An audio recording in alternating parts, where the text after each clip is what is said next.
আমরা তো সুখে আছি, ব্যস্ত আছি বলতে হবে। মনে রাখবেন, আমরা ট্রেনিং নিচ্ছি আর আমাদের হেড কোচের নাম হচ্ছে শেখ হাসিনা। আওয়ামী লীগের দীর্ঘ 16 বছর একটা সময় যা বাংলাদেশের ইতিহাসে লিপিবদ্ধ হয়ে থাকবে গণতন্ত্রহীনতার কালো অধ্যায় হিসেবে, যেখানে রাষ্ট্রীয়ভাবে চালানো হয়েছে দমন, নিপীড়ন, গুম, খুন এবং আর্থিক দুর্নীতির মহাছব। এই সময়টা দেশের গণতন্ত্র যেন পরিণতি হয়েছিল এক নামমাত্র শব্দে। এর বাস্তব প্রয়োগ ছিল সব জায়গায় অনুপস্থিত। বাংলাদেশের প্রধানমন্ত্রী শেখ হাসিনার নেতৃত্বে আওয়ামী লীগ সরকার উচ্চ পর্যায়ের প্রশাসন, বিচার বিভাগ, এমনকি আইন শৃঙ্খলা বাহিনীকেও নিয়ন্ত্রণ করেছিল নিজের ইচ্ছেমতো। হারুনের মতো কুখ্যাত অফিসারদের দেওয়া হয়েছে পদোন্নতি, আর যারা গণমানুষের পক্ষে কথা বলেছে তারা হয়েছেন গুম এবং গ্রেফতারের আসামি। 5 আগস্ট একটি তারিখ যা ইতিহাস লেখা থাকবে নতুন চেতনা সূচনা হিসেবে।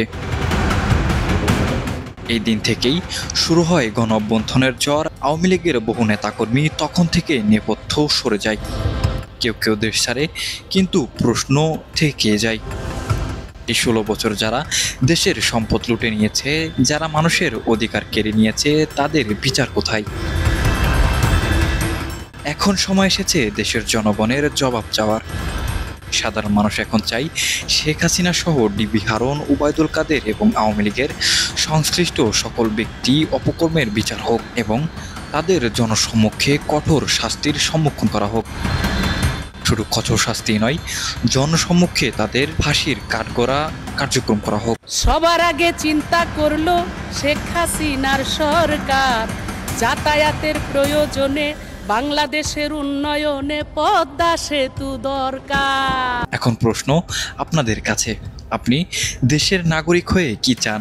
এই 16 বছরের অন্ধকার শাসনের দায় কারা নেবে?